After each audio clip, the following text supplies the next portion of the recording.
আজ 2025 সালের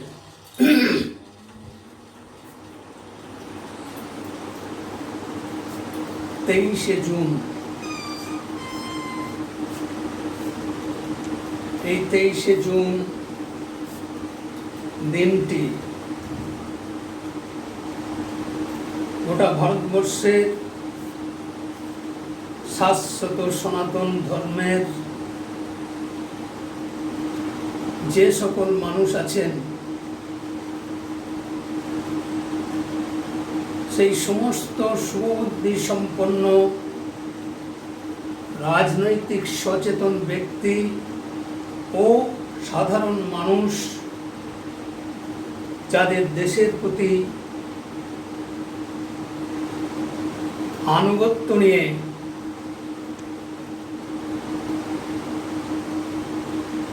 রাজনীতির সঙ্গে অনেকে যুক্ত আছেন বা যারা রাজনীতির সঙ্গে সেইভাবে সম্পর্ক না রেখেও দেশের প্রতি আনুগত্য রেখে দেশের বিভিন্ন ক্রিয়াকলাপ তারা উপলব্ধি করেছেন। আজ 2025 সালের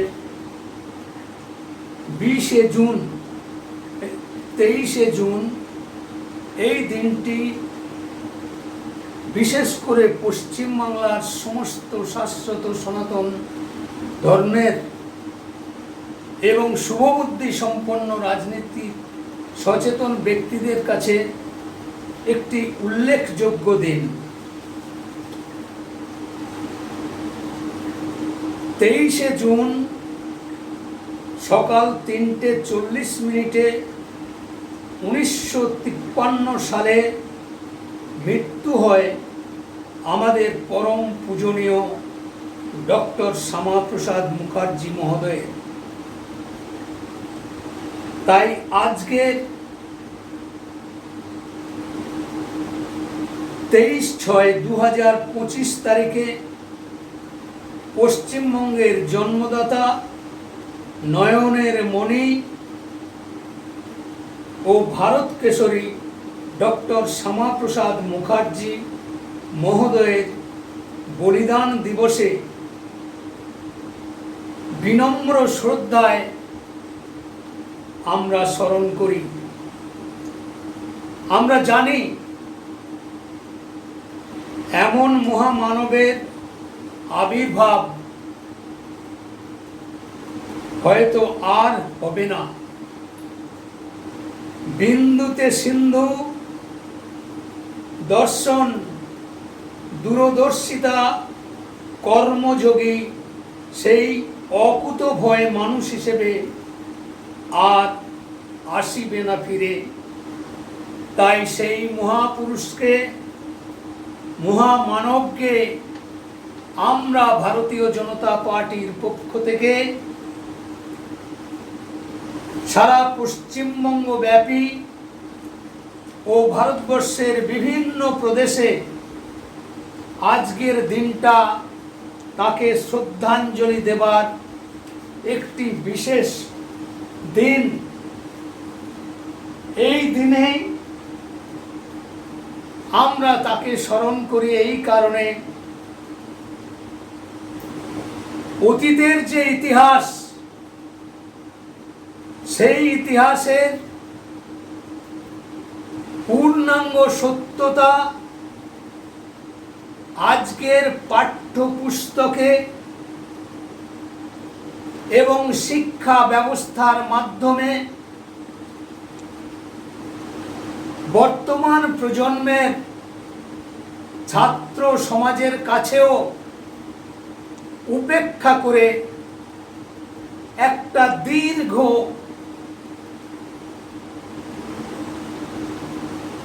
দিনের নোংরা মানসিকতার পরিচয় দিয়েছে বিগত ৭৫ বছর আগে যে সরকার ভারতবর্ষের স্বাধীনতা প্রাপ্তির প্রাক্কালে দেশের সরকার গঠন করেছিলেন।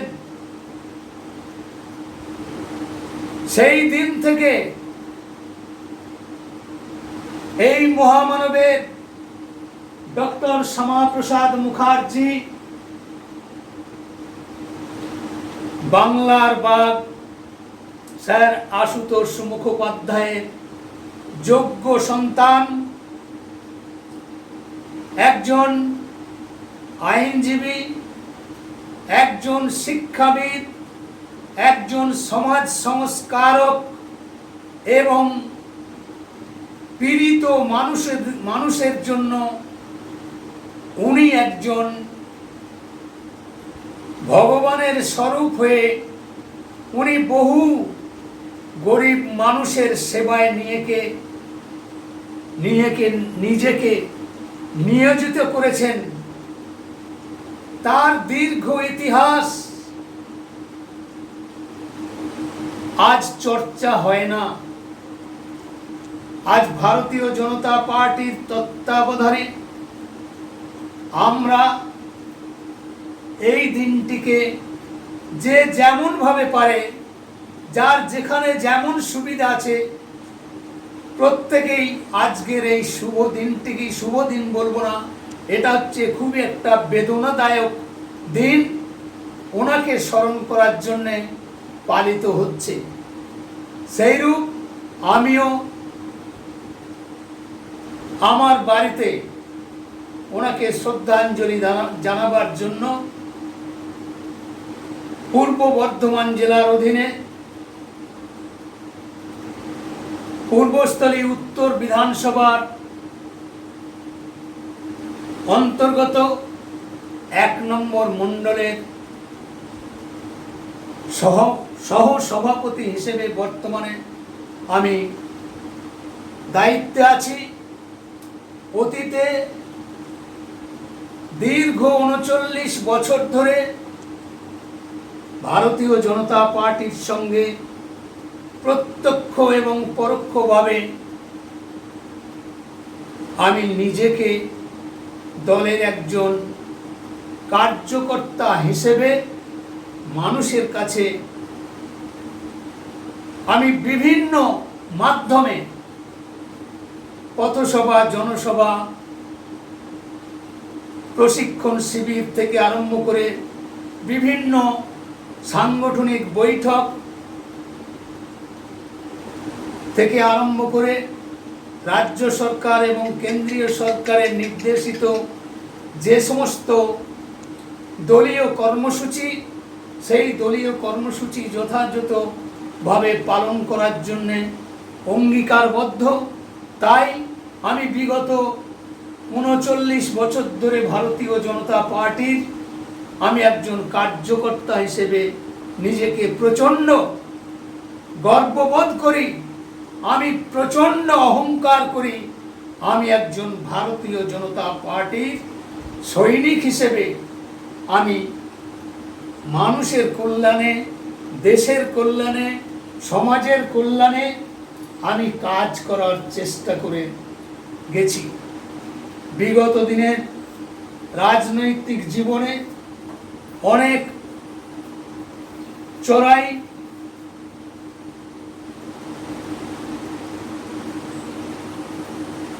বিগত দিনে বহু রাজনৈতিক কর্মসূচিতে অংশগ্রহণ করতে গিয়ে নানাভাবে হেনস্থা হতে হয়েছে। যখন যে সময় যে শাসক দল ছিল, যেমন বিগত 34 বছর ধরে মার্ক্সবাদী কমিউনিস্ট পার্টির নেতৃত্বে যে সরকার পরিচালনা হয়েছে, সেই সরকারের 34 বছরের রাজত্বকালে আমি বহু জায়গায়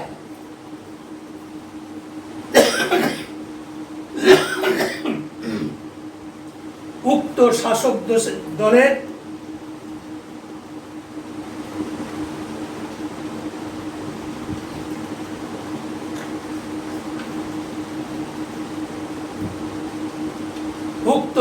দলের নেতৃত্বের রোষানলে পড়েছি।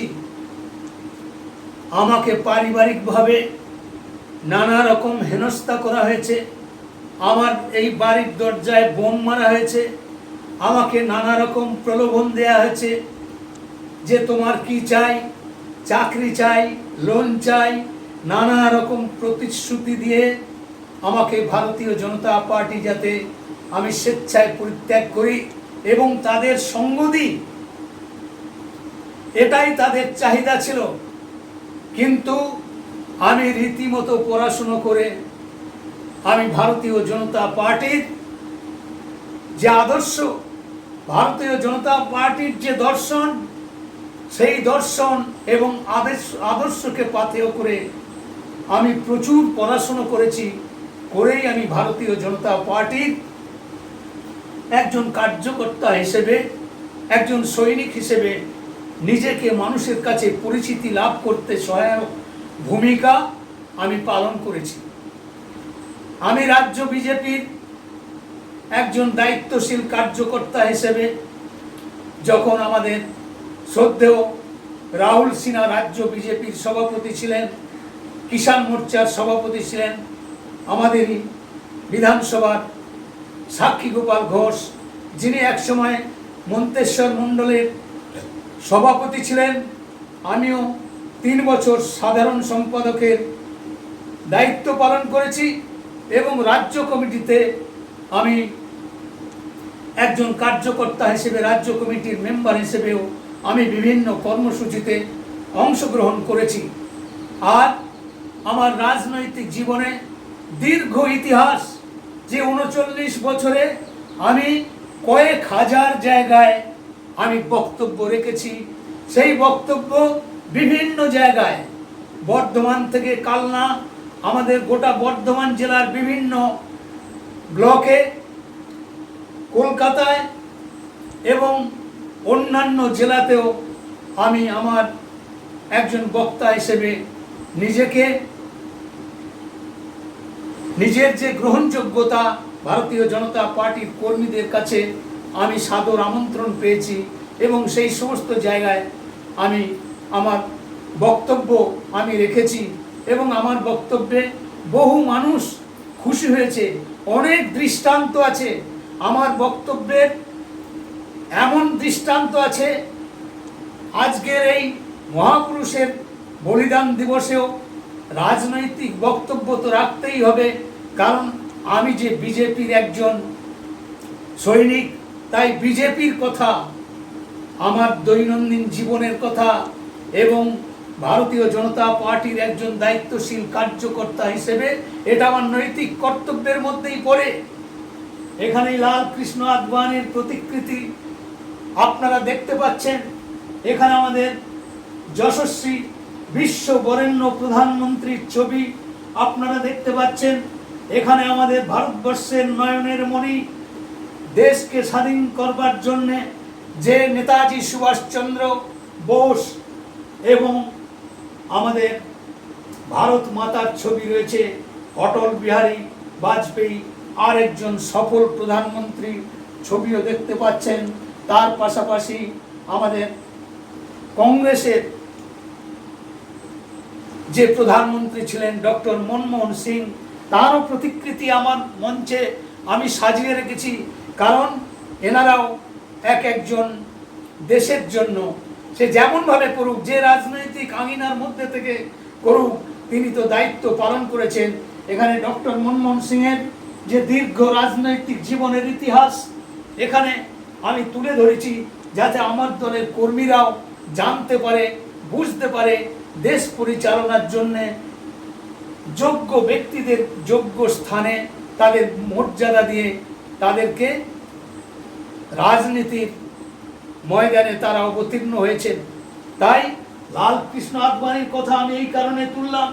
লালকৃষ্ণ আদবানির যে স্বর্ণ জয়ন্তী রথ যাত্রা করেছিলেন, সেই স্বর্ণ জয়ন্তী রথযাত্রায়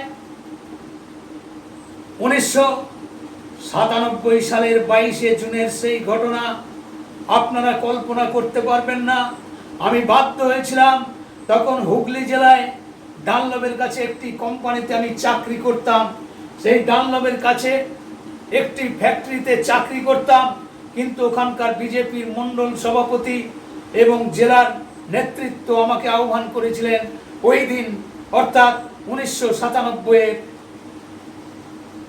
22শে জুন আমাকে আহ্বান করেছিলেন যে দেবুদা, আপনাকে বক্তব্য রাখতে হবে ডানলপ গেট জিটি রোড আর Bandel station road GT road, বিশাল মঞ্চ, সেখানে প্রায় 30-35 হাজার ভারতীয় জনতা পার্টির কার্যকর্তা ও সাধারণ মানুষের উপস্থিতি একটা দৃষ্টান্ত স্থাপন করেছিল।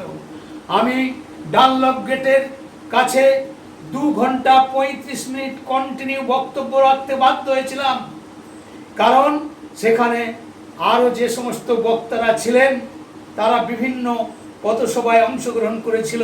তাই আমি বাধ্য ছিলাম সেখানে 2 ঘন্টা 35 মিনিট বক্তব্য রাখার পরে আমাকে আবার ব্যান্ডেলে নিয়ে গেল।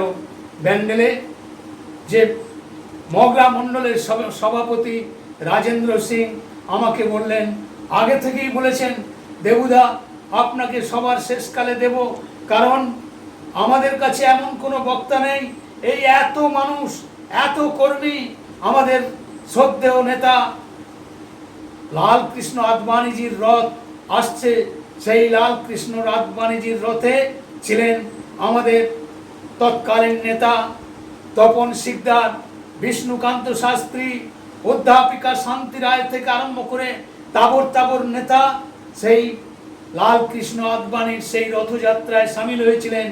সেই রথযাত্রায় ব্যান্ডেল মোড়ে পৌঁছবার আগে রাত্রি 9:05 আমাকে মাইক্রোফোন ছাড়া হলো এবং আমাকে বললেন, দেখছেন দেবুদা, এই এত মানুষ বসে আছে, এরা সবাই আপনাকেই বক্তব্য রেখে এদেরকে খুশি করতে হবে, তো আপনারা কল্পনা করতে পারবেন না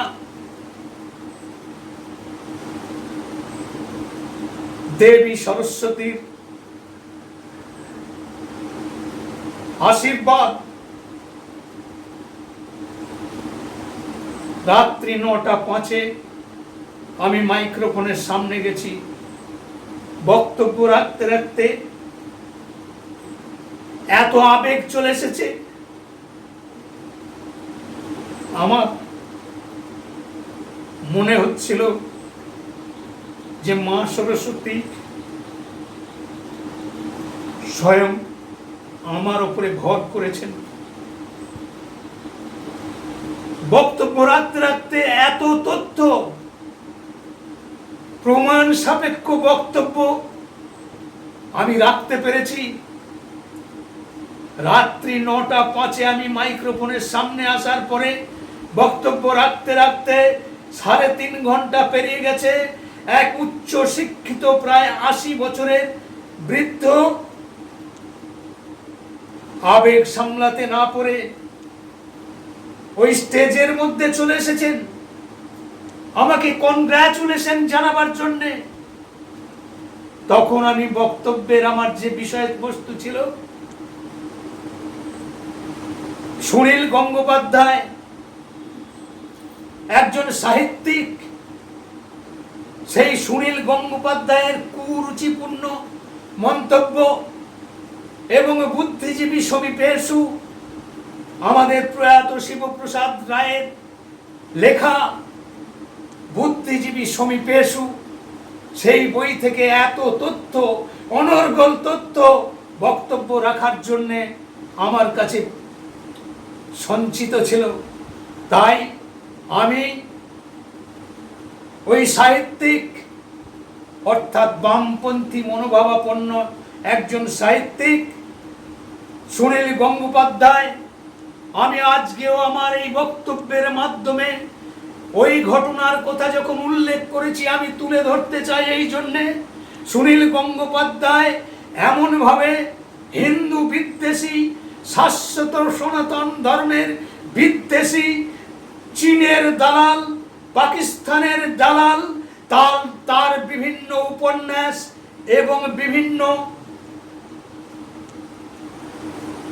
বিভিন্ন তার লেখালেখির মাধ্যমে তিনি বারে বারে প্রমাণ দিয়েছেন। তিনি উল্লেখ করেছিলেন আমাদের আরাধ্য দেবী মা কালী সম্বন্ধে এমন কুরুচিপূর্ণ মন্তব্য করেছিলেন, আপনারা শুনলে অবাক হয়ে যাবেন। উল্লেখ করেছিলেন মা কালী একজন বিভৎস দর্শনা সাঁওতাল মাগী। ভাবতে পারেন একজন শিক্ষিত, উচ্চ শিক্ষিত একজন লেখক সে এই রকম কুরুচিপূর্ণ ভাষায় বর্ণনা করেছিল আমাদের আরাধ্য দেবী মা কালীকে এক বিভৎস দর্শনা সাঁওতাল মাগী বলে বর্ণনা করেছিলেন। শুধু এখানেই থেমে থাকেননি, তার উপন্যাসের মধ্যে এমন কিছু ঘটনা তিনি উল্লেখ করেছিলেন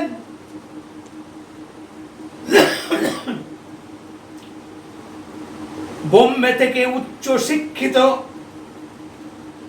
হাই এডুকেটেড পার্সন ফ্যামিলির এক ভদ্র মহিলা নাকি সুন্দরবনে ট্যুরে এসেছেন।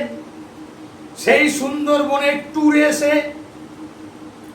ঘর ভাড়া নিয়ে সমুদ্র উপকূলের কাছে ঘর ভাড়া নিয়ে রাত্রিতে আছে। মধ্যরাত্রিতে তার ঘরের দরজায় কুরুল নিয়ে কোপ মারছে কোনো একজন ধর্ষক। উদ্দেশ্য ওই সুন্দর সুশ্রী উচ্চ শিক্ষিতা ওই ভদ্র মহিলাকে দিনের আলোয় ওই ব্যক্তি দেখেছিল, তাই রাত্রের অন্ধকারে কুরুল নিয়ে এসে দরজা ভেঙে ওই মহিলার সঙ্গে শ্লীলতাহানি করবার এবং তার সঙ্গে শারীরিক সম্পর্ক করবার জন্য উদ্গ্রীব হয়ে রাত্রে এসেছিল। যখন সেই দরজায় কুরুলের ঘা মারছে তখন চিৎকার করতে আরম্ভ করলেন এবং পার্শ্ববর্তী এলাকার অনেক মানুষ সেই রাত্রিকালে ওই ভদ্র মহিলার ওই যে ঘর ভাড়া নিয়েছিল তার প্রতিবেশীরা জড়ো হয়ে গেল এবং উক্ত ব্যক্তি ওখান থেকে পালিয়ে গেছে। ওই দর্শকদের মধ্যে কেউ কেউ দেখেছিল সে ব্যক্তিটিকে। ভদ্র মহিলা কি বলল জানেন? ভদ্র মহিলা যখন এত মানুষ এসে উপস্থিত হয়েছে, ভদ্র মহিলা বললেন যে এই যে ভাই আপনারা চেনেন আমার ঘরে যে লোকটি এসেছিল ওই কুরুল দিয়ে ঘরের দরজা ভাঙতে, তাকে আপনারা চেনেন? যদি চেনেন আমাকে কাল সকালে একবার ওনার কাছে নিয়ে যাবেন, আমি একবার দেখতে চাই ওনাকে। যথারীতি সকালবেলায় মানুষ তো এই ধরনের একটু রসদ পেয়েছে, স্বাভাবিকভাবেই একটা উৎকণ্ঠার মধ্য দিয়ে বহু মানুষ জড়ো হয়েছে। ওই ভদ্র মহিলাকে নিয়ে যাচ্ছে সেই ঠিকানায়। ওই ঠিকানায় যখন নিয়ে যাওয়া হলো, সেই সমুদ্র উপকূলে নৌকায় অর্ধ উলঙ্গ হয়ে কেঁচা বেঁধে, যেমন আমাদের গ্রাম বাংলায় জেলেরা মাছ ধরে পুকুরে, সেই রকম অর্ধ উলঙ্গ হয়ে কেঁচা বেঁধে খেবলা জাল নিয়ে মাছ ধরছে সেই সমুদ্রের মধ্যে। আর এই দৃশ্য দেখার পরে ভদ্রমহিলা সেই কাদার মধ্যে জুতো খুলে ব্যাগ কাঁধে নিয়ে সেই নৌকার মধ্যে উঠে গিয়ে ওই লোকটিকে বলল যে, আরে ভাই, তুমি কাল রাত্রে আমার ঘর ভাঙতে গিয়েছিলে, ওই ঘর ভাঙার কি দরকার? এই তো আমি চলে এসেছি, আমি তোমার কাছেই থাকবো। এইভাবে ওই ব্যক্তির কাছে উচ্চ শিক্ষিতা ব্রাহ্মণ ভদ্র মহিলা, 2 সন্তান, মেয়ে এবং ছেলে, 2 সন্তানের জননী আত্মসমর্পণ করলো। কার কাছে? একজন ধর্ষক, মুসলিম ধর্ষক, চরিত্রহীন লম্পটের কাছে।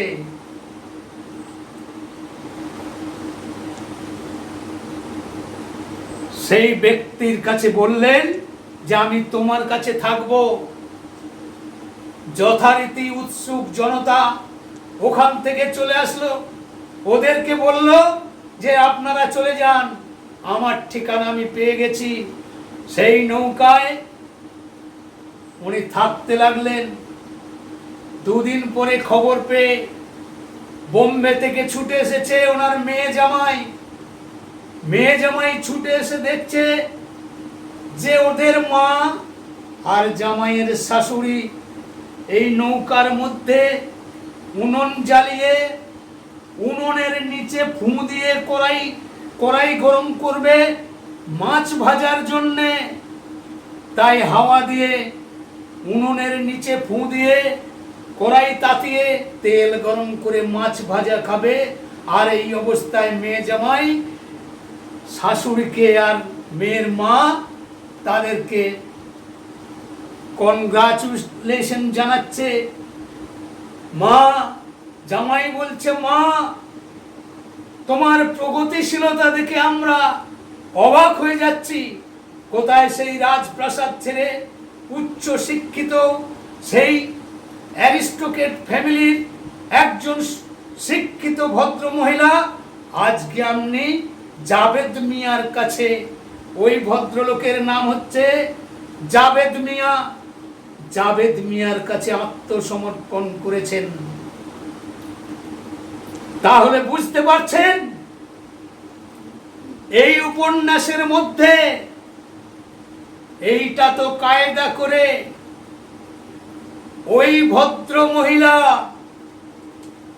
একজন হিন্দু মানুষের কাছে আত্মসমর্পণ করতে পারত, সেটা কিন্তু কায়দা করে এড়িয়ে গেছে। কারণ জানে যে হিন্দুরা পরধর্ম সহিষ্ণুতার ওপরে তাদের রাজনৈতিক বিচারধারা, তাদের সহনশীলতা, তাই হিন্দুরা কিছু বলবে না। এটাই যদি বিপরীত মেরুতে হতো, ওই হিন্দু শিক্ষিত মহিলার জায়গায় কোনো উচ্চ শিক্ষিত মুসলিম মহিলাকে নিয়ে এই উপন্যাসে এই গল্পটি সাজিয়ে লেখা হতো, তাহলে পিঠের চামড়া চলে যেত সুনীল গঙ্গোপাধ্যায়ের। তাই কায়দা করে বিশেষ সম্প্রদায়ের মানুষকে খুশি করবার জন্যে আর এই বামফ্রন্ট তথা চীনের দালাল, পাকিস্তানের দালালদের সরকারকে খুশি করবার জন্যে এই ধরনের কুরুচিপূর্ণ গল্প ওনার উপন্যাসের মধ্যে উনি তুলে ধরেছিলেন। আমি আরো বহু তথ্য আছে, আপনারা শুনতে শুনতে ক্লান্ত হয়ে পড়বেন। ওনার উপন্যাসের মধ্যে আরো এমন বিষয়বস্তু আছে, উনি গল্পের ছলে বলছেন, আমি মান পাতায় করে গরুর মাংস নিয়ে অমুক ভট্টাচার্যর বাড়িতে গেলাম, যেই গোশটা একটু রান্না করে দাও। সেই ভট্টাচার্য বাড়িতে ওই মান পাতা করে গরুর মাংস নিয়ে গিয়ে সেই ভট্টাচার্য বাড়িতে আমাকে রান্না করে দিল। আমি বড় পরম তৃপ্তি করে গরুর মাংস ভট্টাচার্য বাড়িতে আমি খেয়েছি। এই যে গালগপ্প কায়দা করে ওনার উপন্যাসে সিনেমার মধ্যে ঢুকিয়ে দেওয়া হয়েছে, যে সত্যজিৎ রায়কে আপনারা পুজো করেন, সেই সত্যজিৎ রায়ের রাধা নামক সিনেমা হল, সিনেমার মধ্যেও কায়দা করে হিন্দু শাশ্বত সনাতন ধর্মের মানুষদেরকে আঘাত করার জন্য ব্লু ফিল্ম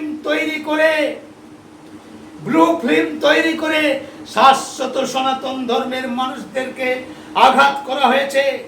কোন শুভবুদ্ধি সম্পন্ন রাজনৈতিক সচেতন অন্যান্য কোন রাজনৈতিক দলের নেতারা এই সব বাস্তব সত্য তথ্য তুলে ধরে বক্তব্য রাখার সাহস পায় না। আমি ভারতীয় জনতা পার্টির একজন দায়িত্বশীল কার্যকর্তা হিসেবে আমি মনে প্রাণে মনে করি হিন্দুদের সচেতন করবার জন্য এই যে নোংরা খেলা খেলেছে তার পুঙ্খানুপুঙ্খ বিষয়বস্তু বিশ্লেষণ করা এবং মানুষের কাছে তুলে ধরা। আমি গীতা, কোরআন থেকে, বাইবেল থেকে ওই জনসভায় আমি রাত্রি 9:05 মাইক্রোফোন ধরেছি, আর লাল কৃষ্ণ আদবানিজির রথ ওই ব্যান্ডেল মোড়ে পৌঁছিয়েছে তখন রাত্রি 1:15 বাজে। তাহলে কল্পনা করতে পারেন 4 ঘন্টা 10 মিনিট আমি বক্তব্য রাখতে বাধ্য হয়েছিলাম, কারণ তাদের কাছে এই রকম কোন বক্তা ছিল না। ওই 30-35 হাজার মানুষ রাস্তার দুধারে, গাছের ডালে, বাড়ির ছাদে কাতারে কাতারে মানুষ সেই বক্তব্য শুনছে। আমি সেই দেবপ্রসাদ চৌধুরী, আমার উপরে রাগ তো হবেই। তাই সিপিএম এর নেতারা হুগলি জেলায় আমি যেখানে মিটিং করতে গেছি, কোনো প্রয়োজন ছাড়াই আমার বক্তব্য মানুষ যাতে শুনতে না পায়, কারণে অকারণে বিভিন্ন পথসভায়, জনসভায় বক্তব্য রাখতে গেছি, এরা মিছিল নিয়ে গিয়ে আমার বক্তব্য যাতে শুনতে না পায় তার ব্যবস্থা করেছে এই মার্ক্সবাদী কমিউনিস্ট পার্টির শয়তানরা। আর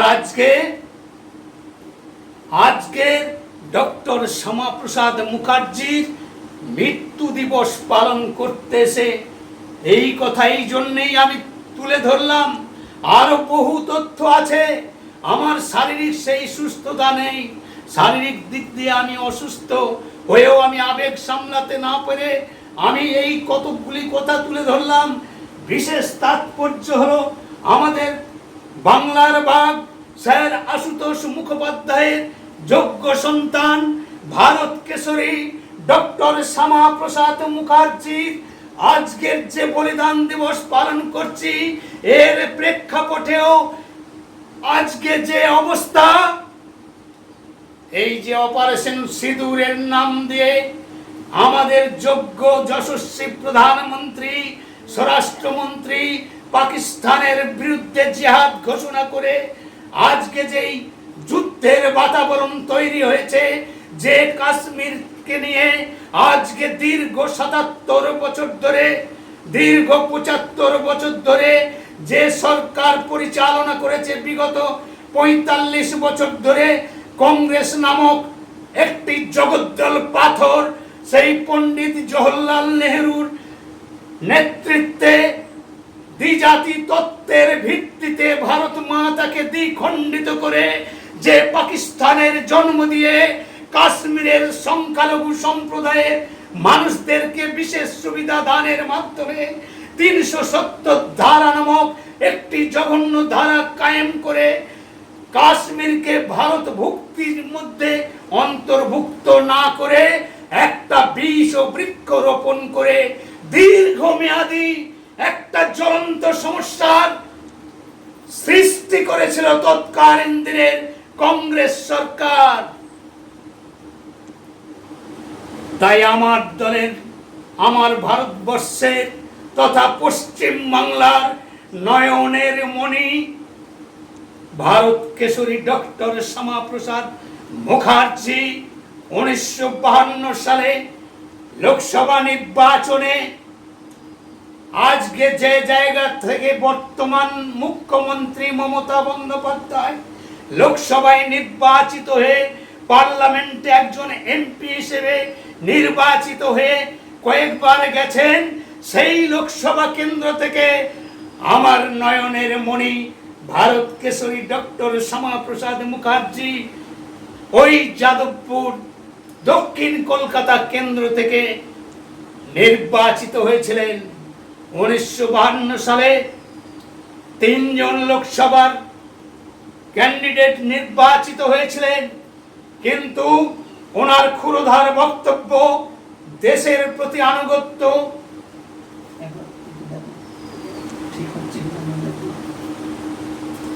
দেশের প্রতি পূর্ণ আনুগত্য নিয়ে যে রাজনৈতিক দূরদৃষ্টিতার মাধ্যমে দেশ পরিচালনার যে যোগ্য ব্যক্তি ডক্টর শ্যামাপ্রসাদ মুখার্জিকে চয়ন করল।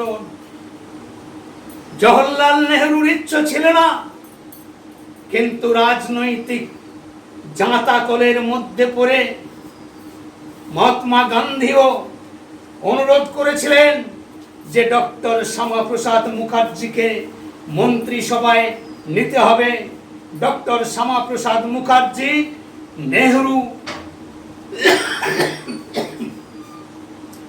নেহরুর মন্ত্রিসভায় একজন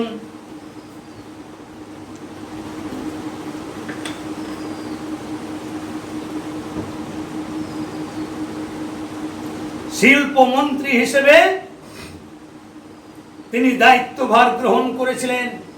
আপনাদের স্মরণ করিয়ে দিই, তথাকথিত সুডো সেকুলারিজমে বিশ্বাসী যে সমস্ত রাজনৈতিক দল আজকে এই মহাপুরুষের মৃত্যু দিবস পালন করেন না, যে সমস্ত চীনের দালাল, যে সমস্ত পাকিস্তানের দালাল, যে সমস্ত কানাডার দালাল, যে সমস্ত সন্ত্রাসবাদ, জঙ্গিবাদ এবং রোহিঙ্গাদের পৃষ্ঠপোষক বাংলাদেশি অনুপ্রবেশকারীদেরকে তোষণ করে চটকদারি রাজনীতি করবার কারবারিরা শ্রদ্ধা জানাতে ভুলে গেছেন, সেই ডক্টর শ্যামাপ্রসাদ মুখার্জি যদি না থাকতেন,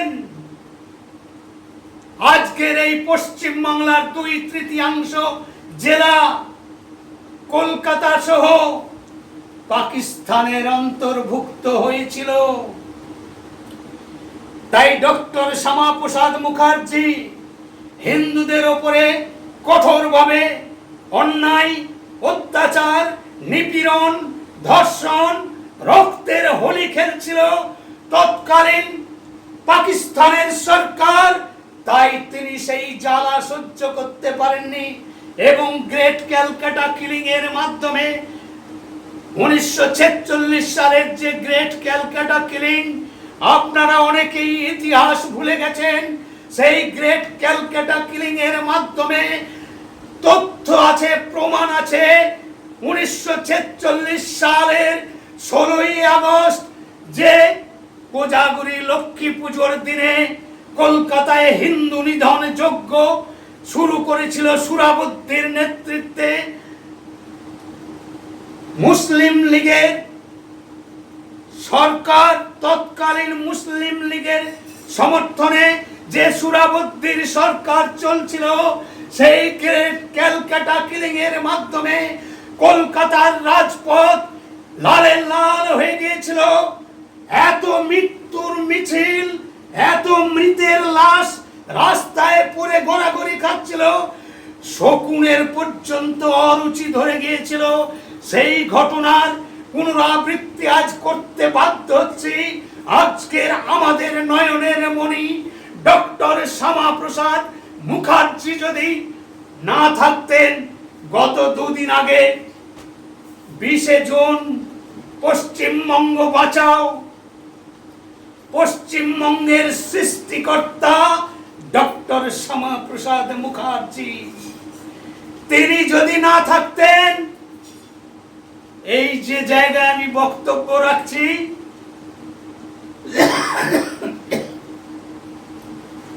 এই অধিকার চলে গিয়েছিল। আমরা পাকিস্তানের নাগরিক হিসেবে পরিচিত হতাম।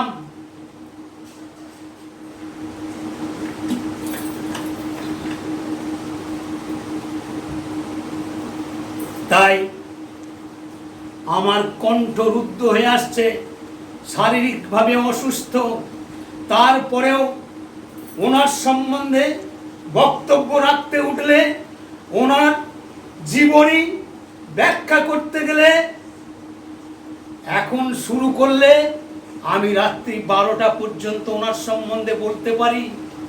আমার কাছেও সেই তথ্য আছে, কারণ আমি রীতিমতো পড়াশোনা করি। আমি রাজনীতিটা রাজনীতির মতো করে করি। আমি যে কোনো রাজনৈতিক দলের নেতাকে আমি চ্যালেঞ্জ করে বক্তব্য রাখি। তাই জওহরলাল নেহরুর মন্ত্রিসভায় যখন হিন্দুদের পাকিস্তান থেকে বিতাড়িত করা হচ্ছে, পূর্ব পাকিস্তান অর্থাৎ বর্তমানের বাংলাদেশ, যে বাংলাদেশের আজকে সরকার চলছে, সেটাও ভারত সরকার অর্থাৎ প্রয়াত ইন্দিরা গান্ধী 1971 সালে আমাদের ভারত সরকার না থাকলে বাংলাদেশ স্বাধীন হতো না। তারও দীর্ঘ ইতিহাস আছে। সেই যুদ্ধেও পাকিস্তানকে পর্যুদস্তু করে 93,000 পাকিস্তানি সেনাকে আটকে রেখেছিল। বাংলাদেশ তো স্বাধীন হয়েছে। সেই সময় যদি পাকিস্তানের ওই 93,000 সৈনিককে শুধু বাংলাদেশের হাতে ছেড়ে দেওয়া হতো, তৎকালীন বাংলাদেশের সরকার 95 লক্ষ মাংসপিণ্ড পরিণত হয়ে যেত। তা কিন্তু করেনি তৎকালীন সময়ের কংগ্রেসের সরকার, প্রয়াত ইন্দিরা গান্ধী। তারপরেও তাদের জেনিভা চুক্তি অনুযায়ী তাদের দেশে ফেরত পাঠিয়েছে। তাদের পরিবারের প্রতিটি মাসে মাসে তাদের মাইনে পাঠিয়েছে। উক্ত সেনাবাহিনীর পরিবারের মহিলাদের পর্যন্ত তাদের আত্মতৃপ্তির জন্য জেলের মধ্যে আসতে সাহায্য করেছে। এত উদারতার পরিচয় দিয়েছে। সংসদীয় গণতন্ত্রের নীতিতে যে দৃষ্টান্ত স্থাপন করে বাংলাদেশের জন্ম হয়েছে, আর সেই বেঈমান বিশ্বাসঘাতকের দল আজকে বলছে আমরা 4 ঘন্টার মধ্যে কলকাতা দখল করে নেব। এত বড় বুকের পাটা তাদের, এত বড় বুকের পাটা। তারা বলে আমরা 7 সিস্টার দখল করব, অর্থাৎ আসাম, ত্রিপুরা, মিজোরাম, মণিপুর, নাগাল্যান্ড, এই ধরনের 7টা অঙ্গরাজ্যকে মিলিত করে বলছে 7 সিস্টার দখল করে নিয়ে আর একটা বাংলাদেশ তৈরি করব, পূর্ণ বাংলাদেশ, এবং চীনের মদতে।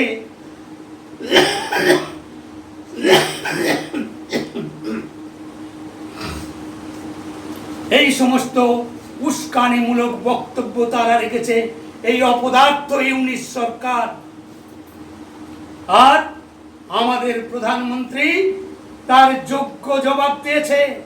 অপারেশন সিঁদুরের মাধ্যমে পাকিস্তানকে একেবারে কোণঠাসা করে দিয়ে, পাকিস্তানকে একেবারে কূটনৈতিক স্তরে, আন্তর্জাতিক স্তরে পাকিস্তানকে একেবারে পর্যুদস্তু করেছেন আমাদের যোগ্য প্রধানমন্ত্রী, বিশ্ববরেণ্য যশস্বী প্রধানমন্ত্রী নরেন্দ্র দামোদর দাস সুযোগ্য নেতৃত্বে। আজকে অপারেশন সিঁদুরেও আমাদের বিজয় নিশান উড়িয়ে দিয়েছে ভারতবর্ষের সেনাবাহিনী। আর আজকে ডক্টর শ্যামাপ্রসাদ মুখার্জির প্রসঙ্গ তুলে আমি যেটা বলতে চেয়েছিলাম, যে জওহরলাল নেহরুর মন্ত্রিসভা থেকে উনি পদত্যাগ করেছিলেন এই হিন্দু নিপীড়ন, হিন্দু হত্যা, হিন্দুদের বিতাড়ন, দেশ ছাড়া করে পাকিস্তান থেকে তাড়িয়ে দিয়ে তাদের জ্বলন্ত একটা অগ্নিকুণ্ডে নিক্ষেপ করার মতো পরিবেশ পরিস্থিতি তৈরি করে যে অত্যাচারকে সংগঠিত করেছে, ট্রেনের মধ্যে, ট্রেনের ছাদে, সামনে পিছনে ঝুলতে ঝুলতে সেই দৃশ্যের ছবি আমার কাছে আছে। আমি সোশ্যাল মিডিয়ায় অতীতে দিয়েছি। আমার বক্তব্য আজকে রাখছি, যারা শুনবেন তারা জানতে চাইলে সেই ছবি আমি পুনরায় আমার সোশ্যাল মিডিয়ায় আমি আবার ছাড়বো। আপনারা দেখলে বুঝতে পারবেন কি কি সাংঘাতিক ভাবে নিপীড়ন হয়েছে হিন্দুদের ওপরে। আর জওহরলাল নেহরুর মন্ত্রিসভায় উনি থাকতে না পেরে উনি পদত্যাগ করলেন। যে সরকার হিন্দুদের স্বার্থ দেখেন না, শুধুমাত্র সংখ্যালঘু সম্প্রদায় অর্থাৎ মুসলমানদের ভোট পাওয়ার জন্য শুধুমাত্র রাজনীতি করে গেছে, সেই সরকারে আমি থেকে এর সুরাহা করতে পারবো না। তাই ওই কাশ্মীরে 370 ধারা লাগু থাকার জন্য কাশ্মীরের আলাদা প্রধানমন্ত্রী, আলাদা সংবিধান, আলাদা পতাকা, এই নিয়ম চালু হয়েছিল। শেখ আব্দুল্লাহ তৎকালীন সময়ে কাশ্মীরের প্রধানমন্ত্রী হিসেবে বলতে হতো উজিরে আজম। আপনারা জানেন এই 370 ধারা নিয়ে ডক্টর শ্যামাপ্রসাদ মুখার্জি জেহাদ ঘোষণা করেছিলেন। ওনার সেই বাণী, ওনার সেই অমোঘ বাণী সারা ভারতবর্ষের প্রত্যেকটি নাগরিকের জন্য তিনি চেয়েছিলেন এক আইন, এক নিশান, এক বিধান, এক প্রধান, ঋণ মুক্ত কৃষাণ,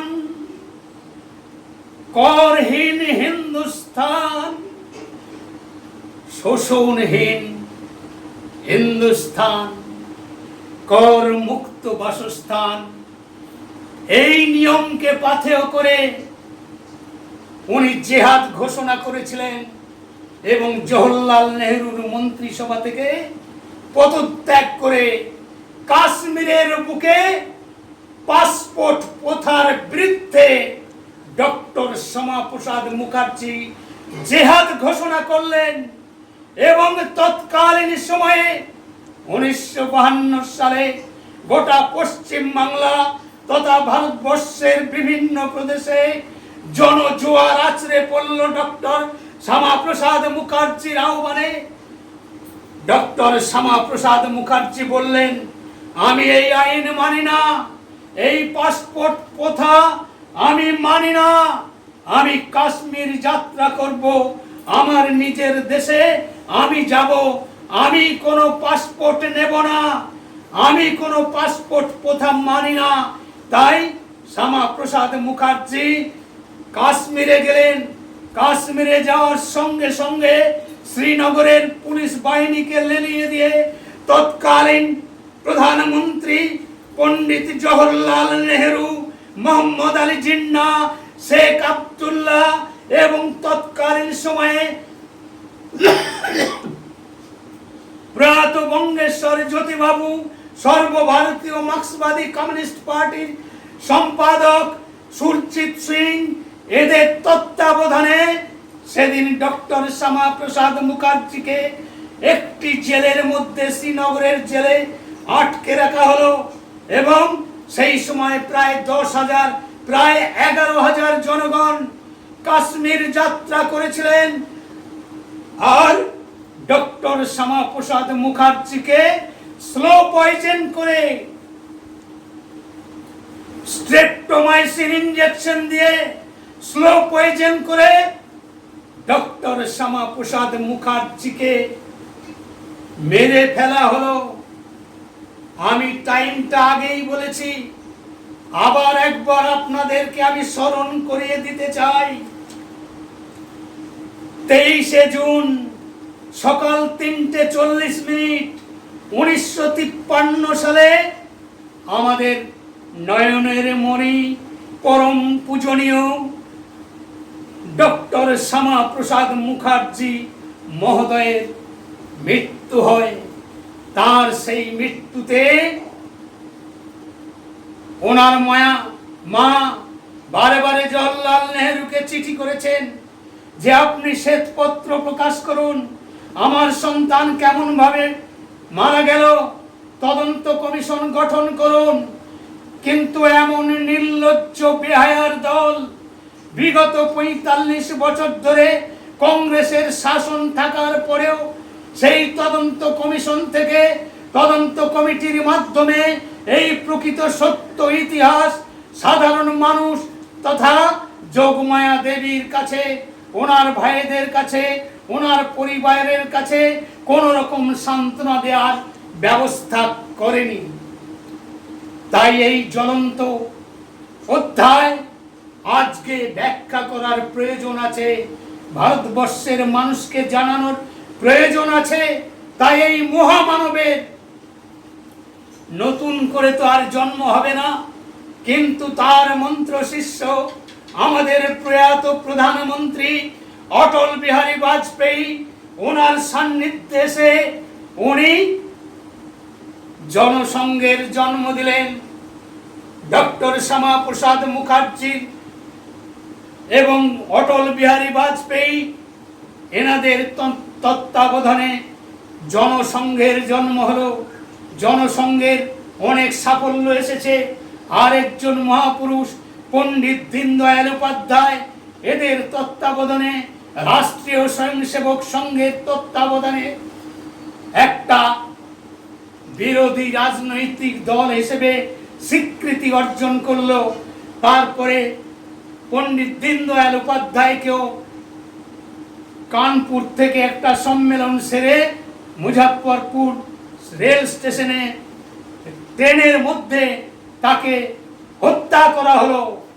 পণ্ডিত দীনদয়াল উপাধ্যায়কে আর ডক্টর শ্যামাপ্রসাদ মুখার্জির মৃত্যু এক রহস্যজনক ঘটনা।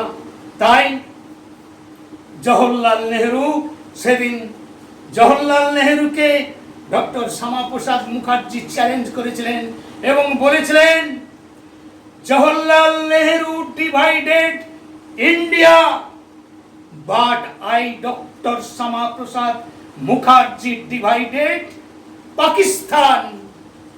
পাকিস্তান ভাগ করে ডক্টর শ্যামাপ্রসাদ মুখার্জি পাঞ্জাব, আসাম, আজকের পশ্চিম বাংলা ছিনিয়ে নিয়ে এসেছেন। ডক্টর শ্যামাপ্রসাদ মুখার্জির দৌলতে আমরা পশ্চিমবঙ্গবাসী বলে গর্ব করতে পাই। তাই এই মহাপুরুষের জন্মদিন, মৃত্যুদিন পাঠ্যপুস্তকে প্রবেশ করানো হয়নি, পাঠ্যসূচিতে পড়ানো হয়নি। তাই ধিক্কার জানাই আজকের সরকার, আজকের দিনে যে বাতাবরণের মধ্যে দিয়ে গোটা দেশ চলছে, গোটা পৃথিবী আজকে চলছে, শুধুমাত্র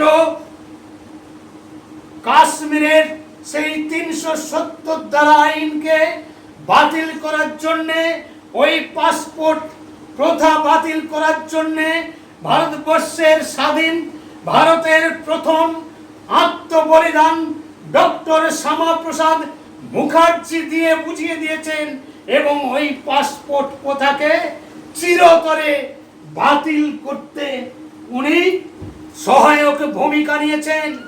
আর আজকে আমার প্রধানমন্ত্রী, যশস্বী বিশ্ব বরেণ্য প্রধানমন্ত্রী নরেন্দ্র দামোদর দাস মোদীর নেতৃত্বে যে সরকার চলছে, এই সরকারের তত্ত্বাবধানে 370 ধারা চিরতরে বিলোপ করতে আজকে আমার প্রধানমন্ত্রী করেছেন।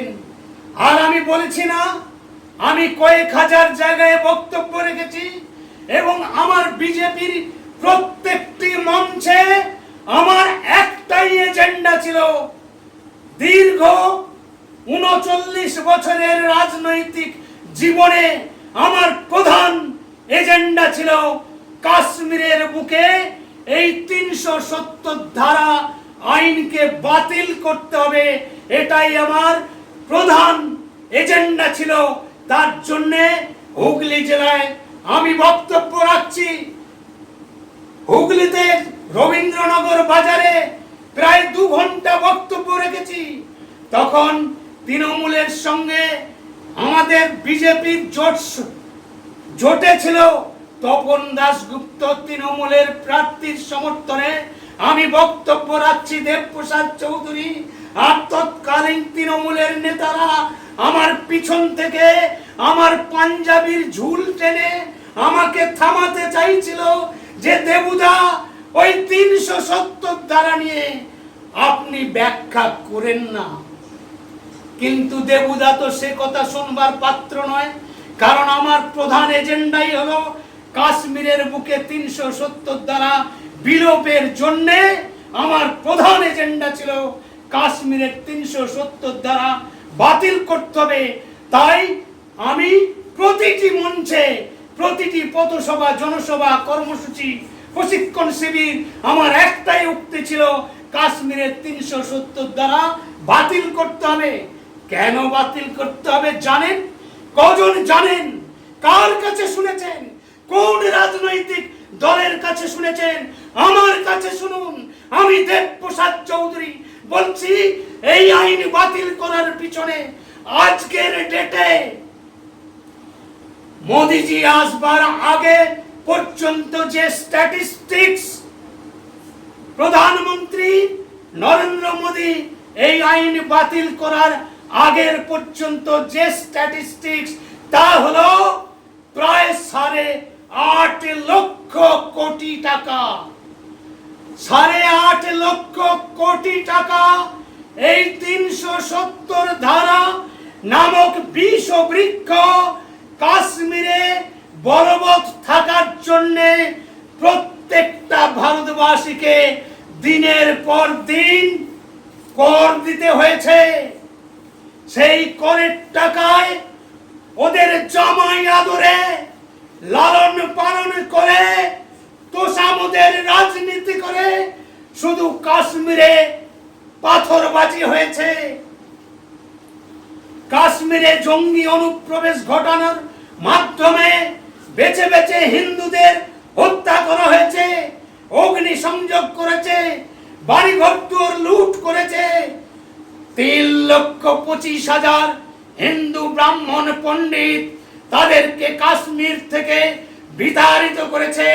কোন সুডো সেকুলারিজমে বিশ্বাসী যারা ধর্ম নিরপেক্ষতার জিনিস তুলে রাজনীতি করেন, সেই সমস্ত বেঈমান দেশদ্রোহী শয়তানদের আমি আজ পর্যন্ত শুনিনি যে কাশ্মীরে 3,25,000 হিন্দু ব্রাহ্মণ পণ্ডিতদেরকে ভিটে ছাড়া করে তাদের উপর যে মধ্যযুগীয় বর্বরতার নিদর্শন সৃষ্টি করেছে, সেটা নিয়ে একটি বাক্য কোন রাজনৈতিক দলের নেতাদের আমি কোনোদিন তাদের মুখ থেকে শুনিনি।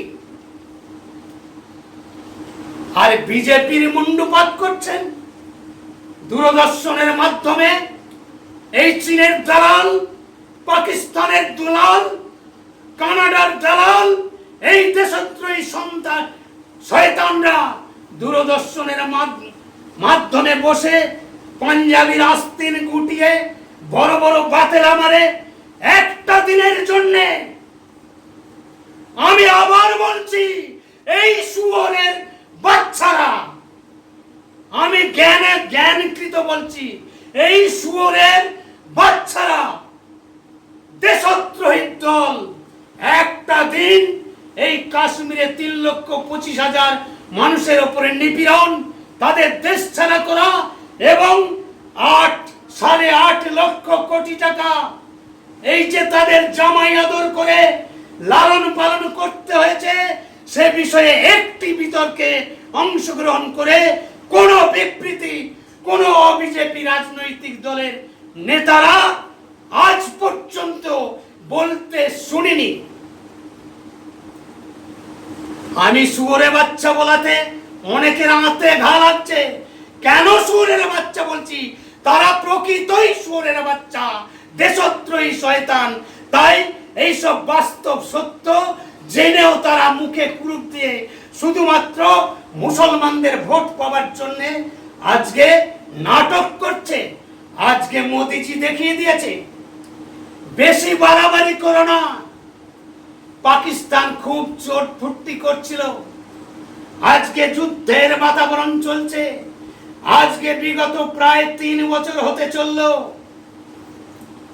রাশিয়া ইউক্রেনের যুদ্ধ হচ্ছে, এখনো বন্ধ হয়নি।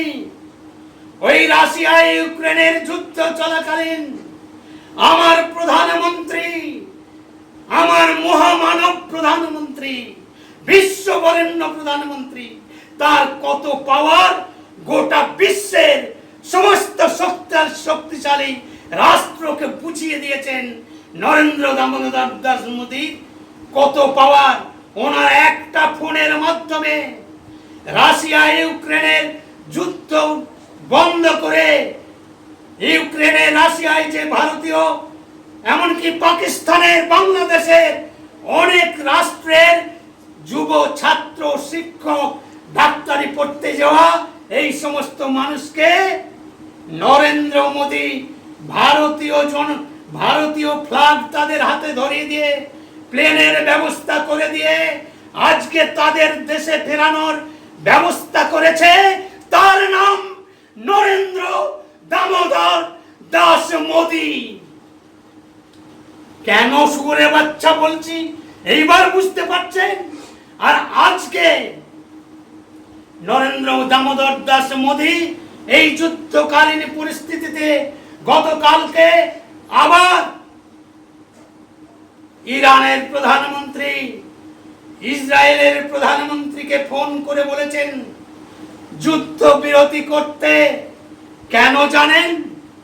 যুদ্ধ বিরতি ঘোষণা করার কথা এই জন্য বলেছে, একদিকে ইরান যেমন ভারতের বন্ধু, ইসরায়েলও ভারতের বন্ধু, রাশিয়াও ভারতের বন্ধু, আমেরিকাও ভারতের বন্ধু, জাপান ভারতের বন্ধু, জাপান ভারতের বন্ধু। তাই ভারতবর্ষের সাধারণ মানুষ যাদের ব্যাপক দ্রব্যমূল্য বৃদ্ধি না ঘটে, এই যে পরিশোধিত তেল, কাঁচা তেল, গ্যাস, এইগুলো আজকে যদি সরবরাহ বন্ধ হয়ে যায় তাহলে সাধারণভাবেই সমস্ত রাষ্ট্রেই এর প্রভাব পড়বে।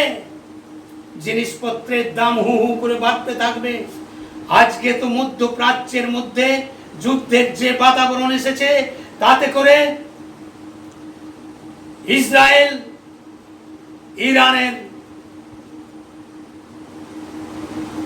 যে পারমাণবিক বিস্ফোরণের তথ্য ভান্ডার, সেখানে আঘাত করেছে। আমেরিকাও চায়, আমেরিকাও সেই মিসাইল পাঠানোর পরে, এ তো আপনারা দূরদর্শনে দৈনিক দেখতে পাচ্ছেন। এই যুদ্ধের আবহের মধ্যেও মোদিজি চাইছেন যুদ্ধ বিরতি ঘোষণা করার জন্য। উনি বার্তা দিয়েছেন, যুদ্ধ বিরতি ঘোষণা করার জন্য উনি বার্তা দিয়েছেন। জানি না কি হবে। এখন এই যুদ্ধের বাতাবরণ চলছে, অপর দিক দিকে আমেরিকাও উঠে পড়ে লেগেছে। এখন মধ্যপ্রাচ্যের এই যুদ্ধের বাতাবরণ এখন কি পরিস্থিতি হবে, এতে করে ভারতেরও অনেক ক্ষতি হবে। কিন্তু এটা প্রমাণ হয়ে গেছে আজকে ভারতবর্ষের নরেন্দ্র মোদীর ক্ষমতা, যে পাকিস্তানের যে মুহুর্মুহুর মিসাইল এসেছে, আর আমার ভারত সরকারের S-400 যে S-400 যে যুদ্ধাস্ত্র পাকিস্তানের সমস্ত ক্ষেপণাস্ত্র মিসাইল তাকে স্তব্ধ করে দিয়েছে সুদর্শন চক্রের মাধ্যমে। তাই আজকে ইসরায়েলও আমাদের প্রধানমন্ত্রীর সঙ্গে সাহায্য চাইছেন। আমাদের প্রধানমন্ত্রীর সম্বন্ধে বলতে গেলে প্রচুর তথ্য, তাই আমি এবার বিরাম নেব, কারণ আমার কণ্ঠস্বর রুদ্ধ হয়ে আসছে, ঠান্ডা লেগেছে। আমি অনেকক্ষণ বলে ফেললাম, জানি না কতক্ষণ হয়েছে। এই বক্তব্য আরও অনেক কিছু বলবার ছিল, কিন্তু সেই বলতে গেলে আমার মোবাইলের যে মেমোরি, সেই মেমোরি হয়তো ফেল হয়ে যাবে। তাই আমি বাধ্য হয়ে আমার ভারতীয় জনতা পার্টির কার্যকর্তাদের উদ্দেশ্যে আর একটা বার্তা দিই যে আজকে 23শে জুন আমাদের নয়নমণি ডক্টর শ্যামাপ্রসাদ মুখার্জির জীবনী এবং তার যে দীর্ঘদিনের ইতিহাস মানুষ যাতে জানতে পারে, তার জন্য প্রশিক্ষণ শিবির করে দীনদয়াল উপাধ্যায়ের যে বর্গগীতি সঙ্গীত এবং যে নির্দেশনামা আছে, প্রশিক্ষণ শিবিরের মাধ্যমে আপনারা দায়িত্ব নিয়ে, আজকেও আমার কাছে ফোন এসেছিল রাজ্য বিজেপির দপ্তর থেকে, আমার কাছে জানতে চাইছিলেন যে আগামী দিনের কর্মসূচিতে আপনি অংশগ্রহণ করুন। আপনি তো পূর্বস্থলী 1 নম্বর মণ্ডলের সহসভাপতি আছেন, তাই সরল অ্যাপের মাধ্যমে আপনার উপস্থিতি আমরা আশা করছি। সামনে বিধানসভা নির্বাচন আসছে, সেই নির্বাচনে আপনাকে অবতীর্ণ হতে হবে এবং বিভিন্ন প্রোগ্রামে আপনাকে অংশগ্রহণ করে বক্তব্য রাখতে হবে। এই সূচনা আমার কাছে আজকে এসেছে, তাই ভারতীয় জনতা পার্টির যারা কার্যকর্তা, বুথ স্তর থেকে আরম্ভ করে মণ্ডল শক্তি কেন্দ্রের প্রমুখ, জেলা নেতৃত্ব এবং রাজ্য নেতৃত্বের কাছেও আমার এই বক্তব্যের যে বিষয়বস্তু আমি আমার গ্রুপের আগেও দিয়েছি, আমি আজকেও এই বক্তব্য শেষে রাত্রে আমি আমার গ্রুপের মধ্যে দেব এবং সোশ্যাল মিডিয়ায় আমি ফেসবুকে স্ট্যাটাসে আমি আমার এই বক্তব্যের বিষয়বস্তু মানুষকে সচেতন করার জন্য আমি বিশেষ উদ্যোগ নিয়ে এটা করবার চেষ্টা করব। এই বলে সকল শুভবুদ্ধি সম্পন্ন রাজনৈতিক সচেতন এবং রাজনীতিবিদদের আমি শ্রদ্ধা জানিয়ে শতকোটি প্রণাম জানাই আমার ডক্টর শ্যামাপ্রসাদ মুখার্জির চরণে এবং প্রধানমন্ত্রী নরেন্দ্র দামোদর দাস মোদী এবং ভারত মাতার চরণে আমি প্রণাম জানিয়ে আমার এখানে আমাদের আর এক বীর সন্ন্যাসী বিবেকানন্দর প্রতিকৃতিও রয়েছে, ওনার প্রতিও শ্রদ্ধা নিবেদন করে আমার বক্তব্য আমি এখানেই শেষ করছি। বন্দে মাতরম, ভারত মাতা কি জয়।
জনগণ করতে পারে,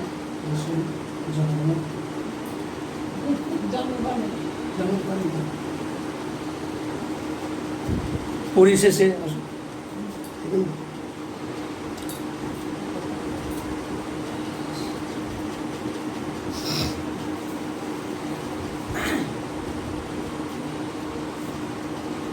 আমাদের যে জাতীয় সঙ্গীত, সেই জাতীয় সঙ্গীত আমি একটু পরিবেশন করছি। জনগণ মন অধিনায়ক জয় হে, ভারত ভাগ্য বিধাতা, পঞ্জাব সিন্ধু গুজরাট মারাঠা, দ্রাবিড় দ্রাবিড় উৎকল বঙ্গ বিন্দু হিমাচল যমুনা গঙ্গা উচ্ছল জলধি তরঙ্গ তব শুভ নামে জাগে তব শুভ আশিস মাগে গাহে তব জয় গাথা জনগণ মঙ্গল দায়ক জয় হে ভারত ভাগ্য বিধাতা জয় হে জয় হে জয় হে জয় জয় জয় জয় হে। এখানেই সমাপ্ত।